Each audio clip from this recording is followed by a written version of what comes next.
నెరవేర్చలేని హామీలు ఇచ్చినమా, సర్కారు కుర్చీలో కూర్చున్నామా, చేతులు ఎత్తేసినామా, స్వాహా. చెప్పిన మాటలన్నీ గంగార్పణం. అగో అచ్చం మన సర్కారు చేస్తున్న పని కూడా గట్లనే ఉంది. మరి లేకుంటే ఏంది?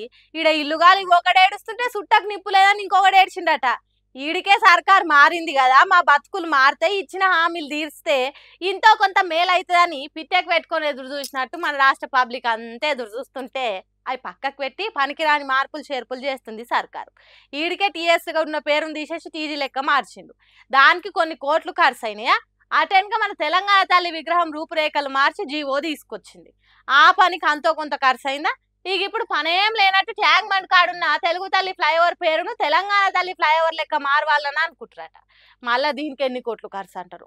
ఇచ్చిన 6 గ్యారంటీలు గాళ్ళనేవో నిరుద్యోగులు, సర్కారు ఉద్యోగులు, యువత, ఆడోళ్ళు ఎంతో మంది ఎదురు చూస్తున్నారు.